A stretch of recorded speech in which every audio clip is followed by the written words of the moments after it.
سیاہ خضاب استعمال کرنا کیسا ہے؟ یعنی سر کے بالوں کو یا داڑھی کے بالوں کو کالا کلر کرنا جب وہ بال سفید ہو جائیں، اس کا شرعی حکم کیا ہے؟ بعض لوگ اس حوالے سے بڑی سختی کرتے ہیں، وہ کہتے ہیں کہ سیاہ خضاب استعمال کرنا یہ حرام کے قریب تر مکروہ تحریمی ہے اور اس کا استعمال کرنے والا فاسق ہے۔ ایسے امام کے پیچھے نماز درست نہیں ہے جو سیاہ خضاب استعمال کرتا ہے، اور اگر ایسے امام کے پیچھے کسی نے نمازیں پڑھی ہیں تو یہ نمازیں واجب الاعادہ ہیں۔ یہ لوگ اس معاملے میں دو حدیثیں پیش کرتے ہیں۔ ایک حدیث حضرت عبداللہ بن جابر رضی اللہ تعالیٰ عنہ سے روایت ہے کہ فتح مکہ کے دن حضرت ابوبکر صدیق رضی اللہ تعالیٰ عنہ کے والد کو لایا گیا جن کے داڑھی کے بال سفید تھے، تو آپ صلی اللہ علیہ وسلم نے فرمایا کہ غیروا ھذا بشیء واجتنبوا السواد، کہ اس کی سفیدی کو کسی چیز سے بدل دو اور سیاہی سے اجتناب کرنا، یعنی کالے کلر سے اجتناب کرنا۔ یہ روایت صحیح مسلم کے اندر ہے۔ ایک اور روایت حضرت عبداللہ بن عباس رضی اللہ تعالیٰ عنہ سے روایت ہے کہ آپ صلی اللہ علیہ وسلم نے فرمایا کہ یکون قوم یخبدون فی آخر الزمان بالسواد کحواسل الحمام لا یریحون رائحۃ الجنۃ۔ یہ روایت سنن ابو داؤد، سنن نسائی اور مسند احمد وغیرہ کے اندر ہے کہ آپ صلی اللہ علیہ وسلم نے فرمایا کہ آخری زمانے میں ایک قوم ہوگی جو اپنے بالوں کو، جو سفید بال ہوں گے، ان کو کالا کرے گی کبوتر کے بوٹے کی طرح، اور یہ لوگ جو ہے نا جنت کی خوشبو تک بھی حاصل نہیں کریں گے۔ ان دو روایتوں کو لے کر کالے کلر کے حوالے سے یہ لوگ اس طرح کا موقف اختیار کرتے ہیں کہ کالا کلر کرنا جو ہے نا حرام ہے، مکروہ تحریمی وغیرہ ہے۔ تو پہلی جو روایت ہے اس کے اندر جو آپ صلی اللہ علیہ وسلم نے فرمایا کہ وَاجْتَنِبُوا السَّوَادَ، اس سے یہ لوگ استدلال کرتے ہیں کہ آپ صلی اللہ علیہ وسلم نے چونکہ اس بات کا حکم دیا کہ کالے کلر سے اجتناب کرنا، تو آپ کا جو امر ہوتا ہے کسی چیز کا آپ حکم دیں تو وہ وجوب کے اوپر دلالت کرتا ہے، لیکن جب وہ ترک کے اندر ہو تو کم از کم جو ہے نا وہ مکروہ تحریمی کے اوپر دلالت کرتا ہے۔ لیکن یہاں پر یہ استدلال کسی بھی طرح درست نہیں ہے۔ پہلا اس کا جواب یہ ہے، جو الزامی جواب ہے وہ یہ ہے کہ وجتنبو، یہ جو ہے نا امر کا صیغہ ہے۔ اگر اس سے یہ استدلال کیا جاتا ہے کہ وجتنبو، کہ تم جو ہے کالے کلر سے اجتناب کرنا، اور اس کو لے کر یہ موقف اختیار کیا جائے کہ کالا کلر استعمال کرنا ان الفاظوں کی وجہ سے، آپ صلی اللہ علیہ وسلم کے اس حکم کی وجہ سے مکروہ تحریمی ہے، تو اگر اجتنبو امر کا صیغہ ہے اس سے اس طرح استدلال کیا جاتا ہے تو پھر غیروا ھذا بشیء میں جو غیروا ہے وہ بھی امر کا صیغہ ہے، تو آپ صلی اللہ علیہ وسلم کا یہ امر بھی جو ہے نا وجوب کے اوپر دلالت کرنا چاہیے۔ اور پھر اس صورت میں یہ حکم ہونا چاہیے کہ جو سفید بال ہیں داڑھی کے یا سر کے، تو ان کو کلر نہ کرنا یہ مکروہ تحریمی ہو، اور ان کو ہر صورت میں کلر کرنا جو ہے نا یہ مسلمان کے اوپر واجب ہو، کیونکہ آپ صلی اللہ علیہ وسلم کا جو امر ہے، حکم ہے، وہ وجوب کے اوپر دلالت کرتا ہے۔ تو غیروا میں آپ نے یہ فرمایا کہ داڑھی کو جو ہے نا سفید داڑھی کو کلر کرو، تو کلر کرنا جو ہے نا، چلو کالا نہیں تو کوئی اور کلر کرنا یہ واجب ہوتا، اور کلر نہ کرنا یہ مکروہ تحریمی ہوتا۔ حالانکہ اسلاف میں کسی بھی عالم نے آج تک یہ بات نہیں لکھی کہ کسی کے اگر داڑھی کے بال جو ہے نا وہ سفید ہوں تو یہ مکروہ تحریمی ہے، کلر کرنا جو ہے نا واجب ہے۔ سیاہ کلر کے علاوہ کوئی بھی کلر کیا جائے تو یہ حکم جو ہے واجب کے درجے میں ہے، اور کلر نہ کرنا یہ مکروہ تحریمی ہے۔ تو اس طرح کسی نے نہیں لکھا۔ اس کا مطلب وجتنبوا السواد سے یہ جو موقف اختیار کیا جاتا ہے کہ کالا کلر کرنا یہ مکروہ تحریمی ہے، تو غیروا ھذا بشیء ان سے بھی اسی طرح کا موقف اختیار کرنا ہوگا، کیونکہ یہ دونوں باتیں ایک ہی طرح کی ہیں۔ وجتنبوا جس طرح امر کا صیغہ ہے تو غیروا بھی امر کا صیغہ ہے۔ تو یہ ہے الزامی جواب۔ اب اس کا دوسرا جواب جو اصول فقہ کی روشنی میں ہے وہ یہ ہے کہ حضور علیہ الصلوۃ والسلام کا ہر امر جو ہے نا وجوب کے اوپر دلالت نہیں کرتا، اسی طرح ترک میں جو ہر نہی ہے وہ مکروہ تحریمی کے اوپر دلالت نہیں کرتی۔ اصول فقہ کی روشنی میں اس کو دیکھا جائے تو علماء نے، فقہ نے یہ اصول قائم کیا ہے کہ الفعل الذی طلب الشارع من المکلف الکف عنہ طلبا جازما۔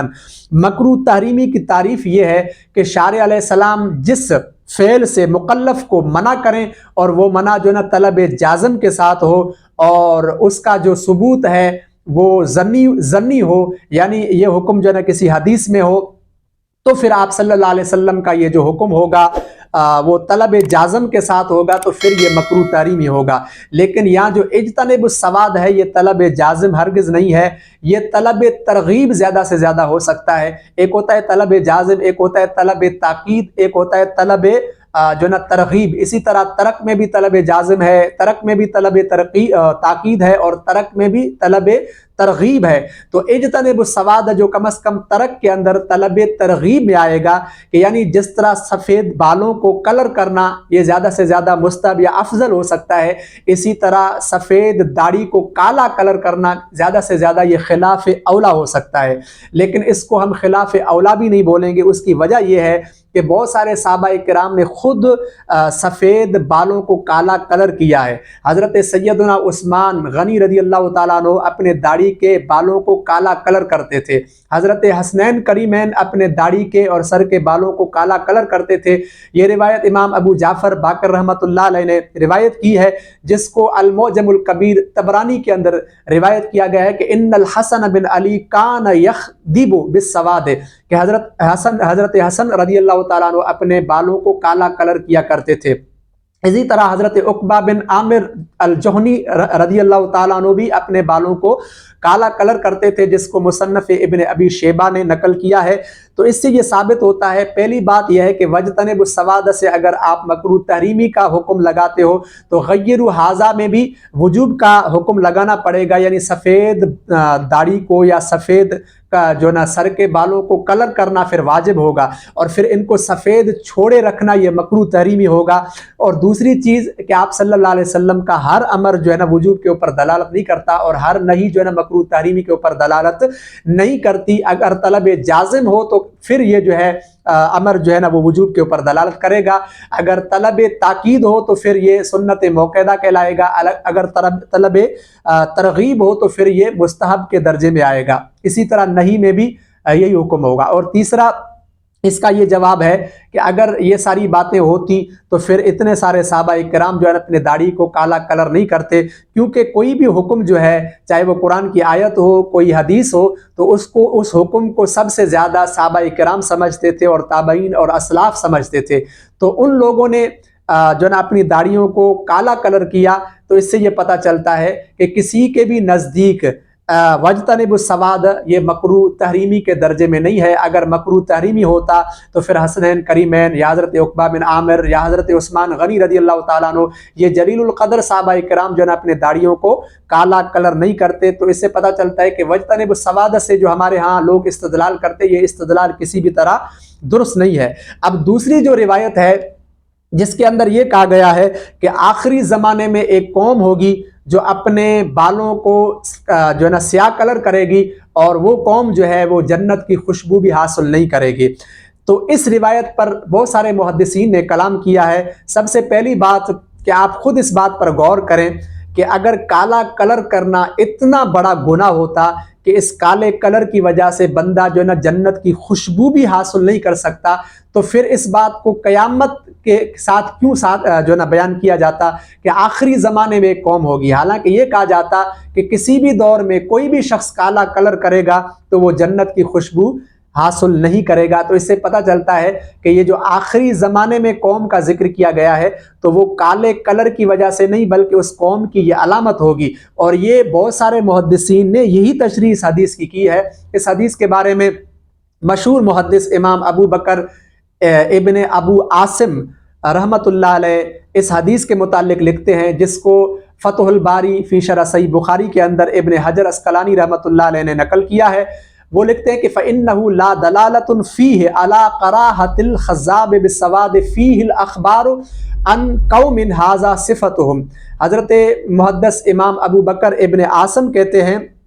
کہ یہ اس بات پر حدیث دلالت نہیں کرتی کہ سیاہ خضاب جو ہے وہ مکروہ ہے یا ناپسند ہے، بلکہ اس کے اندر، اس حدیث کے اندر یہ بتلایا گیا ہے کہ آخری زمانے میں ایک قوم ہوگی جن کی یہ علامت ہوگی کہ وہ کالا کلر استعمال کریں گے، نہ کہ کالے کلر کی وجہ سے وہ قوم جنت کی خوشبو نہ پائے گی، بلکہ یہ ان کی علامت ہوگی کہ وہ جو ہے نا کالا کلر استعمال کریں گے، اور یہ ان کی صفت ہوگی۔ اسی طرح امام طحاوی نے اسی روایت کے متعلق لکھا ہے کہ فَأَقَلْنَا بِذَلِكَ أَنَّ الْقَرَاحَةَ إِنَّمَا كَانَتْ لِذَلِكَ لِأَنَّهُ أَفْعَالُ قَوْمٍ مَذْمُومِينَ لَا لِأَنَّهُ فِي نَفْسِهِ مَذْمُومٌ وَقَدْ خَضَبَ النَّاسُ مِنْ أَصْحَابِ رَسُولِ اللَّهِ بِالسَّوَادِ مِنْهُمْ عُقْبَةُ بن عامر رضی اللہ تعالیٰ عنہ۔ حضرت امام طحاوی لکھتے ہیں کہ ہمیں اس بات سے پتہ چلتا ہے اس روایت سے کہ یہ جو بیان کیا گیا ہے سیاہ خضاب کے حوالے سے، تو سیاہ خضاب کی کراہت یہاں سے ثابت نہیں ہوتی، بلکہ وہ جو قوم ہوگی وہ مذموم ہوگی، ان کے افعال مذموم ہوں گے، اور ان کی یہ علامت ہوگی کہ وہ جو نا کالا کلر استعمال کرے گی۔ تو یہ علامت کے طور پر بیان کیا گیا ہے کہ وہ قوم جو نا کالا کلر استعمال کرے گی، تو کالے کلر کے کراہت کو یہاں بیان نہیں کیا گیا، بلکہ اس قوم کے اندر دوسرے ایسے افعال ہوں گے جو مذموم ہوں گے، لیکن ان کی یہ علامت ہوگی کہ وہ کالا کلر استعمال کریں گے۔ کیونکہ آپ لکھتے ہیں کہ اگر یہ فی نفس ہی مذموم ہوتا، یعنی کالا کلر استعمال کرنا اگر فی نفس ہی برا ہوتا، تو بہت سارے صحابہ کرام حضور اکرم صلی اللہ علیہ وآلہ وسلم کے کالا کلر استعمال نہیں کرتے۔ آپ لکھتے ہیں کہ ان میں سے جس طرح عقبہ بن عامر رضی اللہ تعالیٰ عنہ جلیل القدر صحابہ کرام ہیں، انہوں نے بھی کالا کلر استعمال کیا۔ اس سے پتہ چلتا ہے کہ یہاں جو بتلایا گیا ہے وہ اس قوم کی علامت ہوگی، نہ کہ سیاہ خضاب کی کراہت کو یہاں بیان کیا گیا ہے۔ اسی طرح حافظ ابن الجوزی رحمۃ اللہ علیہ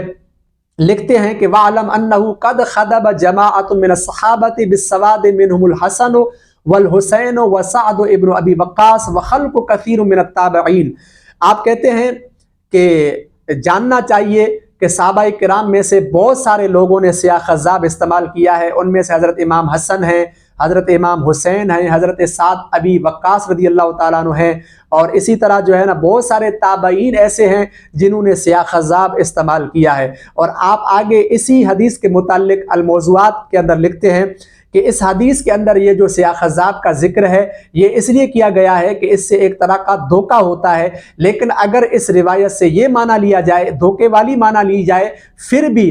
آپ لکھتے ہیں کہ کسی بھی طرح اس کو اس درجے کی حرمت کا درجہ دینا جائز نہیں ہے۔ اسلاف میں کسی نے بھی یہ درجے کا موقف اختیار نہیں کیا کہ یہ کوئی مکروہ تحریمی ہے یا حرام ہے۔ باقی اس روایت کے اندر جو یہ کہا گیا کہ آخری زمانے میں ایک قوم ہوگی جو سیاہ خضاب استعمال کرے گی، تو آپ لکھتے ہیں کہ یہ ان کی علامت ہوگی کہ وہ سیاہ خضاب استعمال کریں گے۔ آپ صلی اللہ علیہ وسلم نے ان کی علامت کے طور پر یہ چیز بیان کی، جس طرح حضور علیہ السلام نے خارجیوں کی یہ علامت بیان کی کہ وہ سر منڈوائیں گے۔ اس کے باوجود سر منڈانا حرام نہیں ہے، یہ تو خارجیوں کی علامت تھی کہ وہ سر منڈائیں گے۔ اسی طرح آپ صلی اللہ علیہ وسلم نے اس قوم کی یہ علامت بیان کی کہ وہ سیاہ خضاب استعمال کریں گے، باقی وہ اپنے عقائد باطلہ کی وجہ سے جنت میں نہیں جائیں گے، سیاہ خضاب کی وجہ سے نہ، ایسا نہیں ہوگا۔ اگر سیاہ خضاب کی وجہ سے ایسا ہوتا تو پھر اس کو آخری زمانے کے ساتھ بیان نہیں کیا جاتا، اور پھر اتنے سارے صحابہ کرام اور تابعین وغیرہ جو ہے نا سیاہ خضاب استعمال نہیں کرتے۔ ان دونوں روایت